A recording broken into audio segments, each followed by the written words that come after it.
આ પછી ફોન કરજો.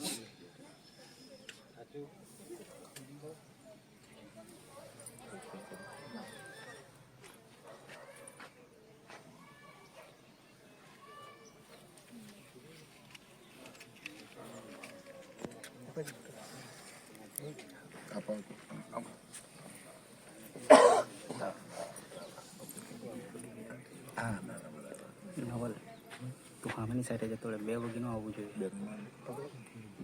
સમજ બે મિક્સ કરી દે. હું પછી આપણે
અર્થશાસ્ત્રના વિશ્વવિખ્યાત અને જે દેશ પર આર્થિક સ્થિતિ જ્યારે નબળી હતી તે વખતે એમણે ઉદારીકરણના પગલાં લઈને આ દેશની આર્થિક સ્થિતિ સદ્ધર કરવામાં પોતાનો અમૂલ્ય ફાળો આપ્યો એવા માનનીય શ્રી ડૉક્ટર મનમોહનસિંહ સાહેબને આપણે 2 મિનિટનું મૌન પાડી અને શ્રદ્ધાંજલિ અર્પણ કરીશું.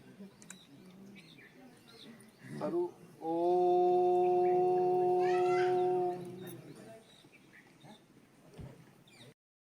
ઘણું બલિદાન આપ્યું. દેશના વિકાસ માટે ઘણા કાર્યો કર્યા. તેઓ હાલમાં ગાહ વિસ્તાર જે આવેલો છે એ ગાહમાં 1932 ને 28મી ડિસેમ્બરે 26મી ડિસેમ્બરે જન્મ લીધો હતો.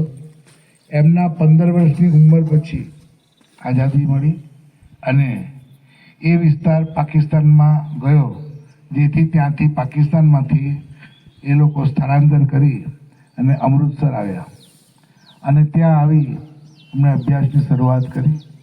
એ શરૂઆતથી જ એક હોશિયાર વિદ્યાર્થી હતા અને ચંદીગઢ કોલેજમાં એમણે ગ્રેજ્યુએટની ડિગ્રી લીધી. ડિગ્રી મેળવ્યા પછી એમણે મુંબઈ એમને જોઈને જે કોંગ્રેસના કાર્યકર્તાઓ હતા એમને કોંગ્રેસ પાર્ટીમાં સમાવેશ કર્યો અને એમને ગવર્નર તરીકેનો પદ આપ્યો. હાલના તબક્કે આપણે જે નોટો વાપરીએ છીએ એમાં ઘણી નોટો પર એમની સહીઓ હશે જ. એમણે શરૂઆત ત્યાંથી કરી. પછી પાર્ટીને એક કરવા માટે પણ એમણે અથાગ પ્રયત્ન કર્યો. ત્યારબાદ તેઓ 2004થી 14 સુધી આપણા દેશના વડાપ્રધાન રહ્યા. એ જે વખતે અર્થશાસ્ત્રી હતા વીપી સિંહની સરકાર વખતે, તે વખતે આખી દુનિયામાં મંદીનું મોજું હતું અને બેકારી, મંદી, આનાથી બધા લોકો ત્રાહિત હતા. તે વખતે એમની નીતિઓના કારણે ભારતમાં એની કોઈ અસર થવા પામી નથી. એઓ બહુ અભ્યાસુ હતા, લાગણીશીલ હતા અને લોકો માટે શું કરવું એના માટે એમણે વિવિધ યોજનાઓ બનાવી. એમાંની એક યોજના છે 2006નો વન કાયદો, કે જેથી કરીને આદિવાસીઓને એમનો હક મળી રહે જળ જંગલ જમીનનો. 2006માં એમણે એ કાયદો બનાવ્યો. ત્યાર પછી 2005માં સૂચનાનો અધિકાર. આપણને પહેલાં કયા ડિપાર્ટમેન્ટમાં શું ચાલે છે, કે ક્યાં કેટલું બજેટ છે, કે કોના માટે કેટલું બજેટ ફરવાયું છે, એના વિશે આપણને કોઈ માહિતી મળતી નહોતી અને આપણે માંગવાનો અધિકાર પણ નહોતો.